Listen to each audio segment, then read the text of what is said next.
옛적의 선지자들로 여러 부분과 여러 모양으로 우리 조상들에게 말씀하신 하나님이 이 모든 날 마지막에 아들로 우리에게 말씀하셨으니 이 아들을 만유의 후사로 세우시고 또 저로 말미암아 모든 세계를 지으셨느니라.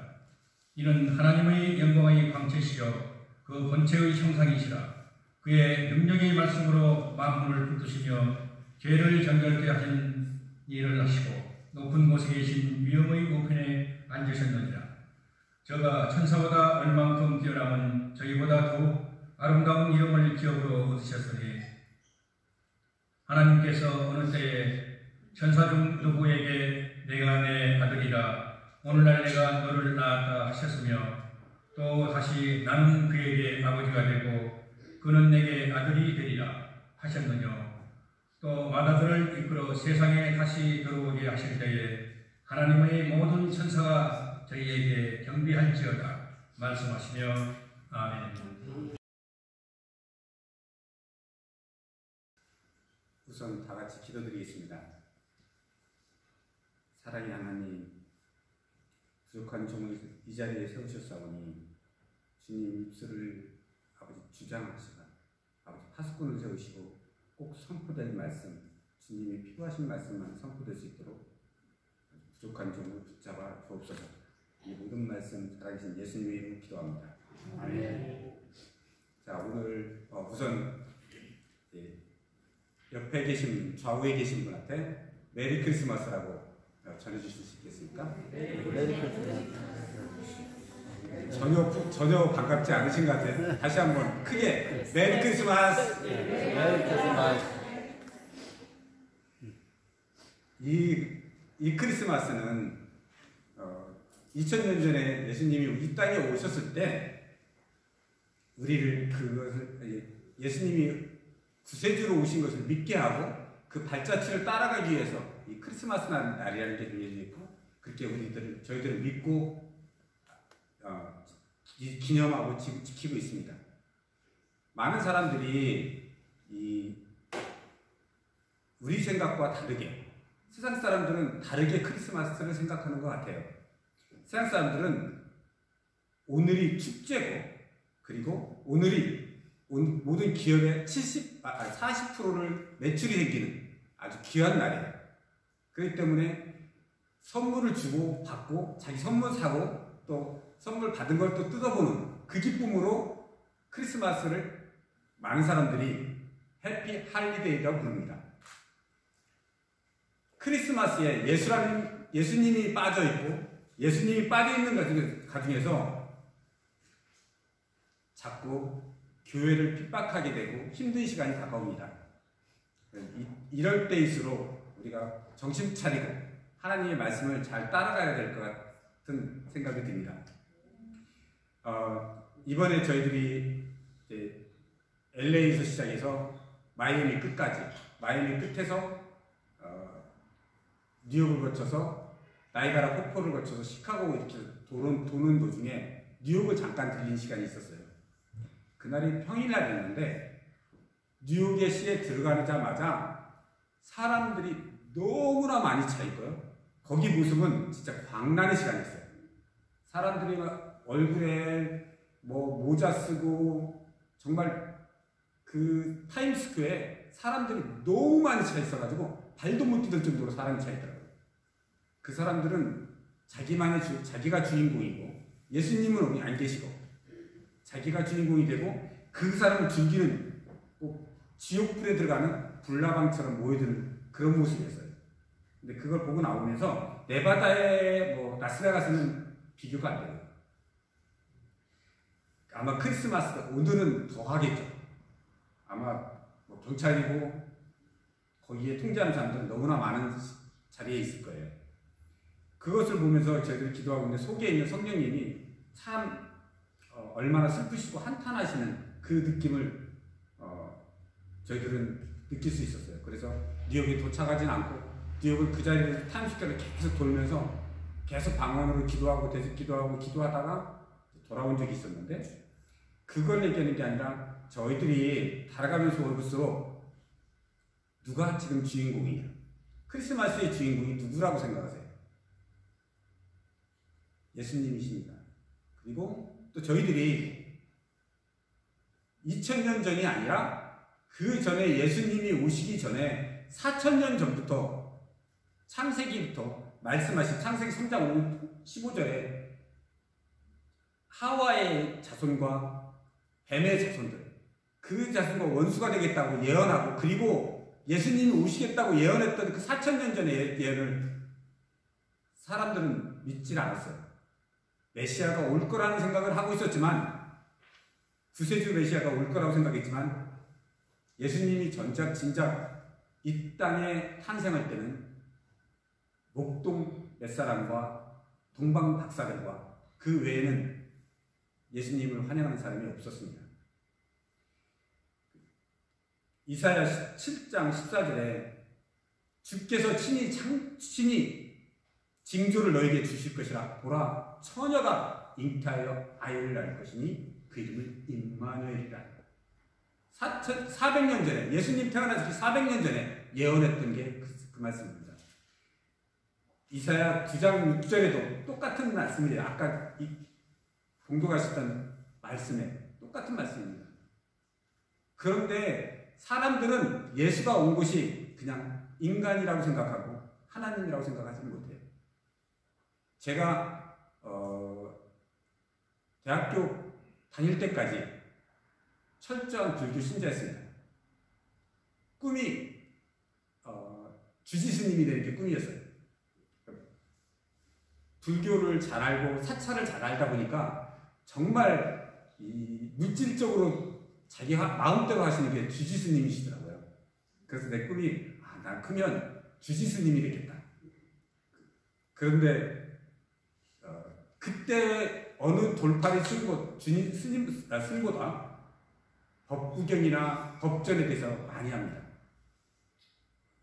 근데 어느 법전에 부처의 불교의 법전보다도 비교할 수 없는 게 성경입니다. 어느 누가 4000년 전에 예언하고 그것을 실현시키며 이끌어가시게 하시고 400년 전에 메시아가 오겠다고 선포했던 것이 실현되는 종교는 아무도 없습니다. 이슬람도 아니고요, 불교도 아니고 유교는 더더욱이나 아닙니다. 그래서 세상 사람들은 그게 기독교가 어느 종교의 한 파트로 생각을 해요. 그분이 이 땅에 오신 것은 의인을 구하러 온 게 아니라 저 같은 죄인. 저는 세상적으로 너무나도 타락됐던 사람입니다. 저 같은 죄를 문제를 해결하시기 위해서 이 땅에 오시고 저 높은 보좌를 버리시고 이 땅에 오셔서 죄를 구원하시는 분이 예수님이십니다. 그게 크리스마스예요. 선물 주고 물건 나누라는 게 아니라 나의 죄 때문에 오신 거예요. 요한복음 3장 16절에 그러죠. 독생자를 주셨으니 그를 믿는 자마다 구원을 얻으리라 말씀하셨어요. 근데 지금 크리스찬들이 얼마나 힘이 없으세요. 그냥 입으로 예수를 구주라고 시인만 하면 너는 구원받았다고 얘기를 합니다. 과연 그럴까요? 과연 성경에 그렇게 써 있을까요? 우리는 계속 입으로만 시인하면 구원받았다고 많은 교회에서나 많은 목사님들이 그렇게 가르치고 있습니다. 근데 그 앞에 바로 앞에 말씀, 마음에 믿어라는 얘기를 빼놓고 말씀하십니다. 입으로 시인만 하면 된다고 그러는데 마음에 믿어라고 그러는 그 귀중한 말씀. 마음에 믿는 사람이 절대 교회에서 생활이 다르고요, 집안에 들어가서 생활이 다르고 사회생활이 다른 그런 믿음은 아닙니다. 교회에서 권사님이시면요, 집에 가서도 권사님이셔야 되고 따님한테 하는 말씀이 며느리에게 하는 말씀과 동일해야 됩니다. 기독교인이 되려면 하나님 말씀을 마음에 믿었다면 변화가 있어야 됩니다. 교회에서 거룩한 말씀을 하시는데 밖에 나가서 그리스도의 향기가 나지 않는다면 그거는 하나님 백성인지 아니면 세상 백성인지 알곡인지 거라진지 한 번쯤은 심각하게 생각해 봐야 된다고 생각합니다. 성경에서 세 가지의 동물의 비유가 나옵니다. 사람 비유에서 양, 그 다음에 또 뭐죠? 염소, 그 다음에 또 하나가 일. 자, 첫 번째는 성도를 표현할 때 양이라고 표현합니다. 양은 목사님이 말씀하시는 아멘으로 받고요. 그리고 목사님이 모이라는데 잘 화합하며 그리고 말씀대로 서로 사랑해서 믿음대로 살고자 하는 몸부림치는 사람들입니다. 깨끗하진 않지만 깨끗해지려고 몸부림치며 하나님 말씀 앞에 매일매일 거룩한 잣대 앞에 쓰는 사람들입니다. 두 번째는 염소를 표현합니다. 염소는 모이기보다는 모이는 사람들에게 자기 뿔로 받아서 흐트러뜨리죠. 그리고 공동체를 어지럽게 합니다. 공동체에 큰 소리 나게 합니다. 그리고 뒷발질을 합니다. 앞에서 못 보면 뒤에서 교회를 해방하는 사람들입니다. 교회는 나오는데 어떻게 해요? 세상 이야기합니다. 교회에서 물질 얘기하고요. 그 다음에 어떻게 세상 정치 얘기합니다. 맞습니다. 세상 정치에 관심이 있어야 돼요. 그러나 지금 급한 것은 우리 영혼들입니다.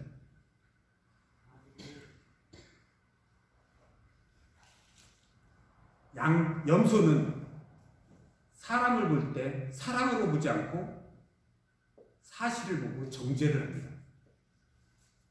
자, 1위는 뭐라고 말씀 안 하셔도 잘 아시겠죠? 교회를 떠난 사람들, 아버지 품을 떠난 사람들을 1위라고 표현합니다. 양과 염소와 1위를 잘 표현한 게 성경에 탕자 얘기가 나옵니다. 누가복음 15장 12절. 그죠? 탕자가 내 분깃을 주소서 라고 얘기하면서 내 것 분깃을 찾아가지고 아버지 품을 떠나죠. 그리고 아버지 품을 떠나서 삽니다. 그 사람은 어떻게 해요? 일입니다. 큰아들이 나옵니다. 큰아들이, 둘째 아들이 허랑방탕에 쓰다가 다시 아버지 품으로 돌아옵니다. 그때 아버지 품으로 돌아올 때 뭐라고 하냐면 품꾼의 하나로 사용하여 주옵소서. 아들이 아니라 품꾼으로 기억해달라고 기도가 바뀝니다. 아들이 떠날 때는 내 분깃을 내게 주소서. 여러분도 기도할 때 아버지 나에게 물질도 주세요. 좋은 직장 주세요. 좋은 짭 주세요. 내가 돈도 주세요. 내 새집도 주세요. 라고 기도하면 세상 밖으로 떠나는 세상 사람이 아닐지 그것도 한번 생각해 봐야 됩니다. 내 분깃을 달라는 게 아니라 탕자가 돌아왔을 때는 어떻게 해요? 아버지 뜻대로 하옵소서가 기도가 됩니다. 그게 양이고요. 염소는 어디냐면 큰아들입니다. 염소는 어떻게 해요? 자기 집에 돌아왔을 때 동생이 돌아왔는데 거기에 어떻게 가락지 끼우고 옷 입히고 좋은 신 시키니까 그리고 살찐 송아지를 잡으니까 뭐라고 해요? 나에게 나 친구들을 통해서 염소 한 마리 안 잡아주면서 왜 그러냐고 하소연하죠. 아니 불평하죠. 하소연이 아니라. 그게 사실입니다. 세상적으로 보면 분명히 아버지가 잘못하는 거예요. 탓하고 혼내고 다시 받아들이는 몰라지만 탓하는 게 아니고 아버지를 무조건 받아들이시잖아요. 근데 큰아들의 마음은 염소의 마음이었습니다. 왜 저렇게 기생과 세상 것과 허랑방탕하게 다 물려받았던 아들을, 동생을 안아주는 아버지의 마음을 헤아리지 못했죠. 아버지의 마음을 헤아리지 못하면 그건 염소입니다. 잘 생각해 보세요. 내가 양인지, 염소인지, 아니면 일인지. 교회 다 나온다고 해서 구원받는다는 생각은 아닙니다. 구원받은 교회 와서 예배 참석한다고 해서 다 은혜 받는 게 아니라는 거죠.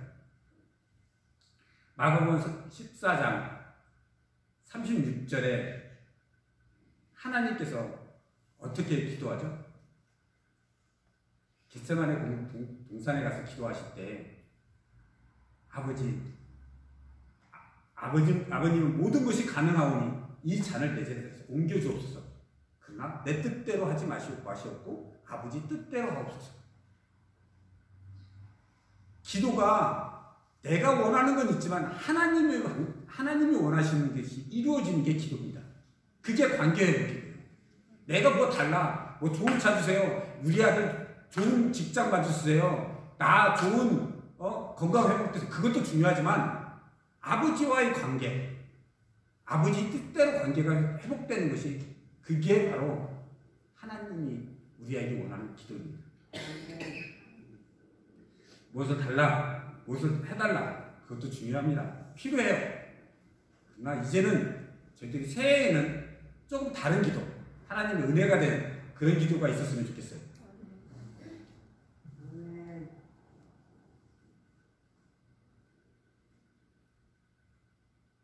요한복음 10장 27절에 주님께서 내 양은 내 음성을 들으며 그들은 나를 알며 나를 따른다고 해요. 자, 여러분, 우리 방식이 아닌 하나님 방식으로 따라야 돼요. 우리 방식이 아닌 예수님의 방식으로 우리는 삶이 바뀌어야 돼요. 바뀌지 않는다 그러면 어떻게? 우리는 염소일 수도 있습니다.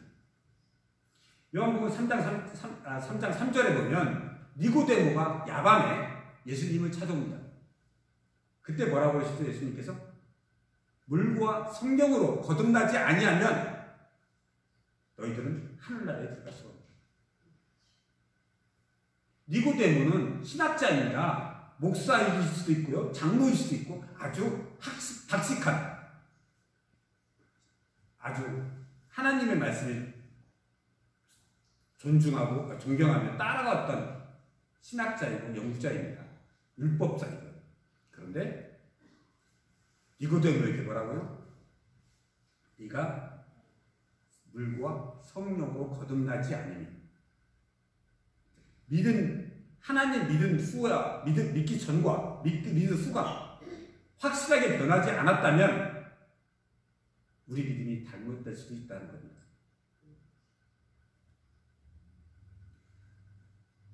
언젠가 또 기회가 되면 가나안의 포도주 사건을 대해서 설명을 드리겠지만, 지금은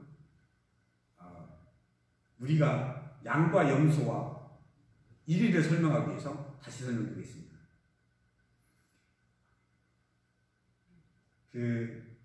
이스라엘에서는 결혼식을 할 때 약혼식을 하고, 약혼식이 끝나면 신랑이 신랑집으로 가서 신부와 같이 살 집을 지어요. 1년이고 2년이고 완성이 되면 어느 날 갑자기 와서 신부를 데리고 가서 신랑집에 가서 결혼식을 합니다. 약혼식은 신부집에서 하고요. 그리고 그동안 신부는 마음을 정숙하게 신랑을 기다리는 마음, 그 마음을 가지고 있다가 결혼식을 하는 것입니다. 그런데 다시 생각해 볼게요. 교회를 믿겠다고 오면 그게 약혼식일 수도 있습니다. 자, 교회로 내가 하나님 믿겠다고 이 교회에 왔으면 그게 약혼식입니다. 그동안 준비하시고 성령 체험하시기 위해서 하나님 말씀을 잘 받고 준비하고 있다가 어떻게? 성령 체험에서 다시 거듭나면 그때는 결혼식 하면 신부가 처녀의 이름을 가지고 있다가 결혼식 하면 이름이 바뀌죠. 누구누구의 남편, 누구누구의 이름이 바뀌듯이 성령 체험하면, 교회에서 성령 체험을 하지 못하고도 있다가 성령 체험하면 바뀝니다. 바뀌고 세상을 보는 눈, 세상, 가치관, 기도, 하늘나라에 대한 소망, 그리고 목사님 말씀, 밖에 부는 바람조차도 달리 보입니다. 여러분들 꼭 성령 체험하시기 바랍니다.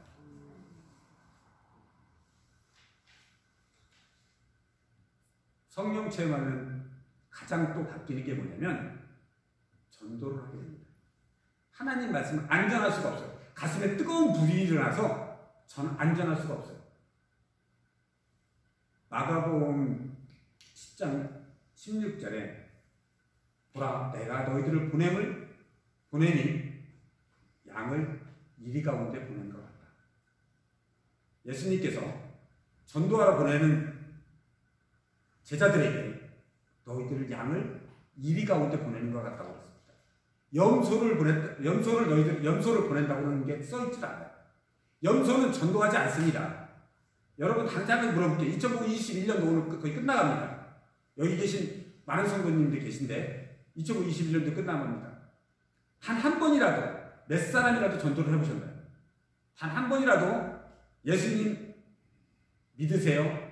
예수님 재림하십니다. 준비하세요라고 해보신 분 한번 손 들어보세요. 한 번이라도. 아멘. 진짜 많으시네요. 정말 그렇게 되시기를 바랍니다. 전도를 못하고 있으면 내가 염소가 아닌지 다시 한번 심각하게 생각해보세요. 우리 방주교회로 인도 안 하셔도 됩니다. 가까운 교회로 가라고 말씀해주세요. 가까운 교회 나가서 성경에 기록된 걸 믿고, 성경에는 그 사람이 믿고 교회 나오고 안 나오고는 그에 대해서는 관심이 없으세요. 뭐라고 했냐면 우리한테 의무를 준 것은 뭐라면 너희들은 가서 전해라고 했어요. 전하는 것은 우리 의무예요. 그러나 그 사람이 믿고 교회 나오고 안 나오고는 우리 책임이 아닙니다. 성경에는 너희 책임이라고 써있는 말씀 한 말씀도 안 계세요. 전하라고만 했어요. 전하세요. 누가 되든 간에 하나님의 말씀을 전하시기를 바랍니다. 오늘 말씀하신 본문의 말씀 히브리서 1장 2절에 말씀하시면 선지자를 통하여 여러 부분을 여러 모양으로 우리 조상에게 말씀하신 하나님이 이 모든 마지막 때에 이를 아들을 통하여 말씀하셨습니다. 지금이 마지막 때입니다. 오늘이 살다가 여러분 오늘 하나님이 부르시면 오늘이 마지막 순간입니다. 마지막을 멀리 보지 마세요. 여러분들 여기 계신 권사님들 그리고 집사님들 장로님 모든 분들이 보시면 저보다 먼저 가실 수도 있고 늦게 가실 수도 있어요. 근데 지금까지 살아온 시간에 비하면 남아있는 시간은 너무나 짧다는 겁니다. 그렇게 시간이 길지 않아요. 정말 길지 않습니다. 제가 이번에 저희 회사를 문을 닫게 됐는데요. 그러니까 정리를 했습니다. 문 닫는 게 아니고 망한 게 아니고요. 장사는 괜찮게 됐는데 막 그냥 정리를 했습니다. 그거 왜 그러냐면 시간이 너무 아까웠어요. 사업도 하고 말씀도 전하고 노숙자 사역도 하고 선교도 하다 보니까 시간이 너무 부족한 거예요. 하루 시간이 너무 짧은 거예요. 남아있는 시간이 얼마 안 남았는데 정말 하나님 일만 하고 싶다. 하나님 일만 하고 싶다고 해서 사실 정리를 한 거예요. 여러분들 남아있는 시간이 많지 않습니다. 예수님이 언제 오실지 몰라요. 예수님이 오실 때 뭐라고 하셨죠? 마가복음 24장 37절에 노아의 때와 같이 인자의 인남도 그러하다. 노아의 때 어떻게 했죠? 8명만 구원받았습니다. 그 많은 사람들이 하나님의 말씀에 순종하고 있는 것 같았지만 구원받은 사람은 8명이었습니다. 예수님이 초림 때 여러분 생각해 보세요. 초림 때 몇 명이에요? 몇 명의 목동, 몇 명의 3명의 동방박사, 그리고 누가 있었죠? 없었어요. 예수님이 재림하실 시기에 노아의 때와 같다고 했었는데 정말 구원받을 수 있는 사람이 몇 사람이나 될까요? 시간이 많지 않습니다. 구원받을 자 아주 적을 겁니다. 저 또한 구원받을 수 있을까 두렵습니다. 매일매일 말씀 보고 기도하고 있지만 사실은 두려움에 떨어요. 여러분들도 물론 잘하고 계실 겁니다. 저보다도 잘하고 믿음생활 잘하고 그리고 신앙생활 잘 지키고 계실 텐데 정말 시간이 많지 않습니다. 심판은 꼭 있습니다. 하나님께서 말씀하신 거예요. 심판은 꼭 있습니다. 천국과 지옥도 꼭 있습니다. 중간은 없습니다. 그다음 그 심판 때가 오면 양과 염소와 이리로 나눠지는 게 아니라 양과 이리로 나눠집니다. 하나님 사람과 세상 사람으로 나눠집니다. 딱 가는 길은 두 길밖에 없어요. 다른 길, 중간 길은 없습니다. 목사님, 나는 죄 안 졌는데요. 그게 죄입니다. 내가 죄가 안 졌다고 생각합니다. 그게 죄입니다. 계명을 지키는 자와 지키지 않는 자로 갈라지게 될 거고요. 지키는 자 중에서도 하나님 말씀을 지킨다고 한 달란트 받았던 자가 땅에 묻었던 사람처럼 그렇게 되지 마세요. 하나님은 땅에 묻는 자를 뭐라고요? 악하고 게으른 종이라고 했어요. 여러분들 하나님 말씀 전하시기 바랍니다. 정말 2022년도에는 매일매일 정말 하나님 나라가 되고 하나님이 언제 오실 거라고 예표하는 것은 지금 크리스마스입니다. 초림이 재림의 예표입니다. 초림 때 왔을 때 아무도 몰랐죠. 그 율법자, 제사장들, 서기관들 아무도 몰랐어요. 우리 교회 다닌다고 해서 재림을 때 알까요? 그리고 구원받을 자가 크리스마스 예수님이 초림 때처럼 재림하셨을 때 구원받을 자가 극히 적을 겁니다. 여러분들 그냥 교회만 나오고 주여라고 했다고 그리고 내가 구원받았다고 생각하지 마세요. 지금 구원받을 수 없다고 열심히 노력하다가 하나님 앞에 갔을 때 구원받으면 좋은 거지만 내가 구원받았을 거라, 나는 괜찮을 거야, 편안할 거야, 나는 천국에 갈 거야 라고 갔는데 하나님께서 나를 모른다고 그러면 그때는 해결이 안 됩니다. 다시 되돌릴 수 있는 방법이 없어요. 여러분들 지금 살고 있는 삶이 정말 남겨진 삶, 더 이상 쓸데없는 데 낭비하지 마세요. 그냥 중요치 않은 거, 친구 모임 중요치 않습니다. 세상 친구 중요치 않아요. 정말 남은 시간은 오직 주님에만 집중하는 그런 열매 맺는 시간이 됐으면 좋겠어요.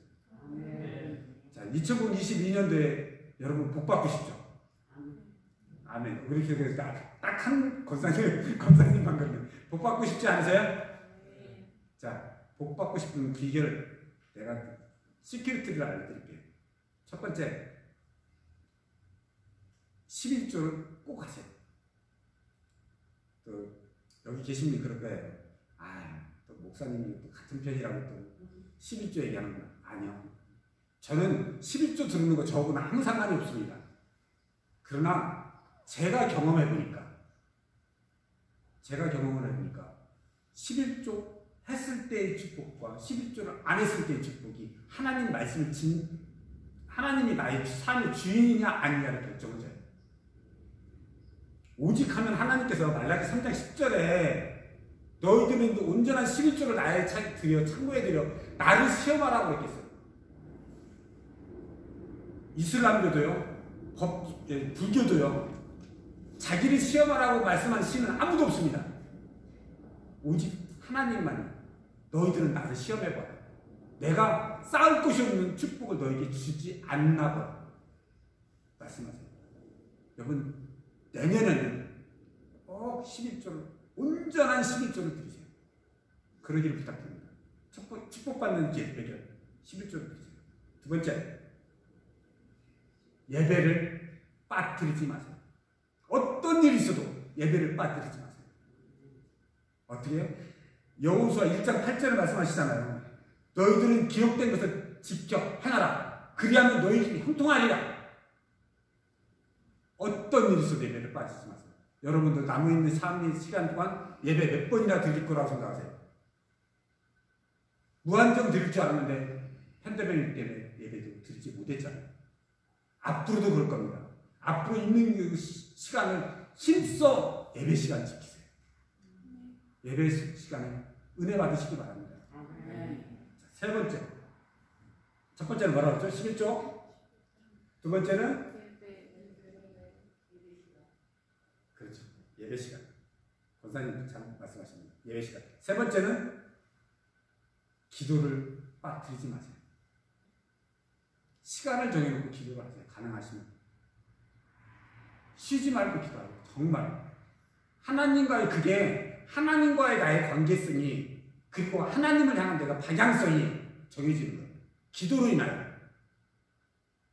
기도가 있으면 기도가 살아있으면 내가 하나님과의 관계가 살아나요. 방언으로 기도할 수 있으면 방언으로 기도하세요. 수시대로 무시로 시간 날 때마다 방언으로 기도하세요. 방언하실 수 있으시면 하나님과의 관계를 회복하세요. 세 가지만 해볼 때도 여러분들 정말 복 받습니다. 제가 복 받았던 증거입니다. 제가 몇 년 전만 해도, 그러니까 십몇 년 전만 해도 죽음 문턱에 있었어요. 매일 귀신이 나에게 말을 하고요. 나에게 너 끝났어. 이제 뛰어내려. 이제 그만 살아. 네 친구도 다 떨어졌잖아. 큰 많은 친구들. 너 그 많은 재산 다 널러 갔잖아. 아무것도 없어. 그렇게 귀신이 얘기했던 사람. 계속 술이 아니면 하루도 살지 못했던 사람이에요. 근데 지금 여러분들 보세요. 권사님들, 집사님들 보세요. 제가 그런 사람으로 보이세요? 아니죠? 너무 행복해요. 이 행복을 여러분들에게 전하고 싶은 거예요. 이 행복을 전하는 게 뭐냐면 복받는 비결이 세 가지를 지키세요. 11조, 그 다음에 예배, 기도를 끊이지 말고 하세요. 가능하면 한 가지 더 추가시킨다면 쉬지 말고 전도하세요. 제가 해보니까 제 삶이 바꿔지고 제 주변에 있는 사람이 바꿔지고 제 자녀들이 바뀌어지며 제 친구들이 바뀌어지고 하나님의 사역이 바뀌어져요. 제가 산 간증입니다. 자, 지금까지 여러분들에게 모든 걸 알려드렸어요. 크리스마스 날 모든 걸 알려드렸어요. 여러분들이 따라오고 안 오고는 여러분들 자리입니다. 그러나 내 책임은 아닙니다. 나는 하나님 앞에서 하나님이 말씀하시면서 전하는 걸 제대로 전했습니다. 자, 이제는 하루하루 지나면서 오늘이 지나고 크리스마스 잊어버리지 마시고 내일도 크리스마스고 모레도 크리스마스입니다. 예, 크리스마스라는 것은 주님이 재림하실 것을 예비하는 그리고 그에 대해 준비하는 하늘나라를 소망하는 우리 하나님 자녀들이 되시기를 예수님의 이름으로 축복합니다. 자, 잠시 기도하겠습니다. 하나님 아버지 감사합니다. 주님 말씀 앞에 거룩 앞에 섰습니다. 아버지 새해에는 하나님 말씀이 있고 아버지 차고 넘치게 도와주시옵소서. 아버지 저희 광주교회를 축복하시며 목사님과 아버지 사모님들을 주님 사모님의 건강을 주관하여 주옵소서. 아버지 하나님 또 이영희 권사님이 병원에 계십니다. 아버지 붙잡아 주시고 아버지 그 병실에 의사 선생님이나 모든 분들이 아버지 지켜봐 주시고 천군천사를 둘러주셔서 아버지 건강이 회복될 수 있도록 인도하여 주옵소서. 이 모든 말씀 살아계신 역사하신 예수님의 이름으로 기도합니다.